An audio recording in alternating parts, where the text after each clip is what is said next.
નમસ્કાર, આપ જોઈ રહ્યા છો નેશન પ્લસ ન્યૂઝ. હું છું આપની સાથે હેતલ ભગત.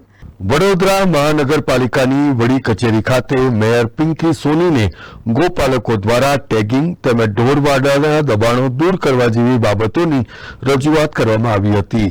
અત્રે ઉલ્લેખનીય છે કે વડોદરામાં ઠેર ઠેર રખડતા ઢોર, બિસ્માર રસ્તાઓ, માર્ગો અને ફૂટપાથ ઉપર થતા ગેરકાયદેસર પાર્કિંગ અને દબાણો સહિતના મુદ્દે ગુજરાત હાઈકોર્ટે વારંવારના નિર્દેશો અને કડક ચેતવણીઓ આપી છે. તેમ છતાં પણ પરિસ્થિતિમાં કોઈ સુધારો ન થતા આખરે ગુજરાત હાઈકોર્ટે રાજ્યના ગૃહ વિભાગના એડિશનલ ચીફ સેક્રેટરી M.K. દાસ અને શહેરી વિકાસ વિભાગના પ્રિન્સિપલ સેક્રેટરી અશ્વિની કુમારને 29મી ઓગસ્ટે હાઈકોર્ટ સમક્ષ રૂબરૂ હાજર થવા ફરમાન કર્યું છે. બીજી બાજુ વડોદરા શહેરમાં વસતા ગોપાલકો દ્વારા મહાનગરપાલિકાની વડી કચેરી ખાતે આવીને પોતાની વેદના મેયર સમક્ષ દાખવવામાં આવી હતી, જેમાં ગાયોને થતા ટેગિંગથી લઈને ઢોરવાડાના દબાણો દૂર કરવાની રજૂઆત મેયર સમક્ષ કરવામાં આવી હતી. ફક્ત આજે એટલા માટે અમે આવ્યા છે, સામે તહેવાર છે, ગોકુળ આઠમ છે, જે કૃષ્ણને વાલી ગાય. તો કોર્પોરેશનને, સરકારને પ્રેમપૂર્વક અમે કહીએ છીએ, શાંતિથી કહીએ છીએ અમે કે ઘરે આવી વાડા તોડવા આ શું કહેવાય? એક તાનાશાહી કહેવાય. સરકાર અમે તમારા છે, તમે અમારા છો, સાંભળો. કામગીરી તમારે કરવી હોય તો અમે ના નથી પાડતા.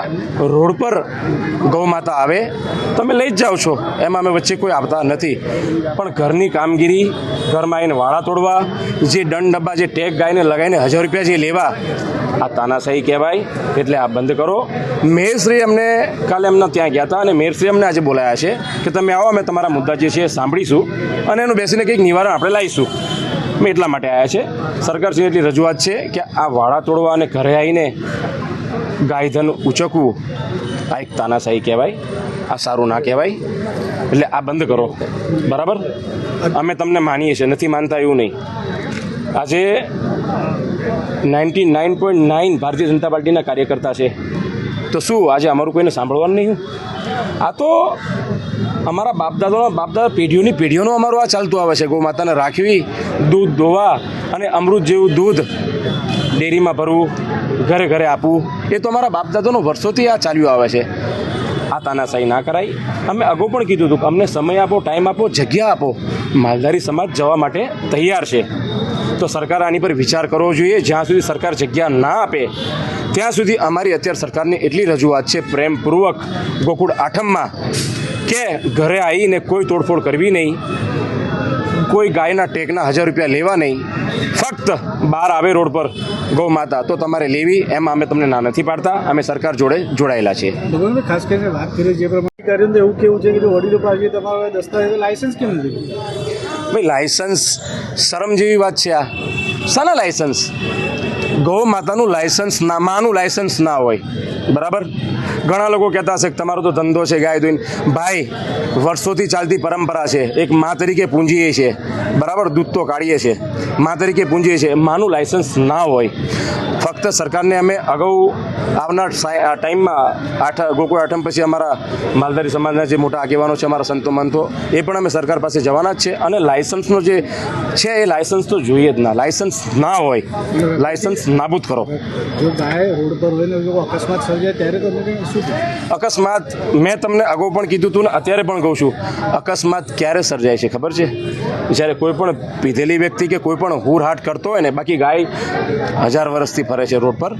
ગાય ક્યારેય, મારી વાત સાંભળો, ક્યારેય ગાય સામેથી કોઈને ગોતું મારતી નથી. અગાઉ કોઈ એક્સિડન્ટ કર્યું હોય, કોઈ પાછળથી આવીને કોઈ બાઇક ઘુસેડી હોય ને કોઈ હોવા કર્યું હોય તો જ ગાય દોડે. બાકી ગાય આજ સુધી કોઈ જગ્યાએ કોઈ માનવું છે બનાવ બની ચૂક્યા છે. નહીં. આ તદ્દન બધી વાહિયાત વાતો છે. એટલે પ્રેમપૂર્વક સરકારને રજૂઆત કરીએ છીએ, આ બધી વાતો બંધ કરી જગ્યા આપો. 4 ઝોનમાં જવા માટે તૈયાર છે. અને અત્યારે આ ફિલહાલ આ કામગીરી બંધ કરો, બરાબર? લેવામાં આવશે કે લાયસન્સ લેવામાં આવશે? ના, લાયસન્સ અત્યારે કામગીરી ચાલુ છે. કેટલા લાયસન્સ લીધા છે, કેટલા નથી લીધા, એટલી બધી જાણકારી મને છે નહીં. પણ સરકારને એટલું કહેવું છે કે લાયસન્સ ના હોય, ના તો હોય લાયસન્સ. અત્રે ઉલ્લેખનીય છે કે વર્ષોથી ઢોરવાડામાં રખાતા ગૌપાલકો પાસે લાયસન્સનો અભાવ જોવા મળે છે, જેને કારણે પાલિકાની દબાણ શાખાની ટીમ દ્વારા ગેરકાયદેસર ઢોરવાડાના દબાણો દૂર કરવામાં આવે એવી પણ માંગ પાલિકા સમક્ષ કરવામાં આવી છે. કેમેરામેન નવનીત પરમાર સાથે Satyam Nevaskar, nation plus news, Vadodara.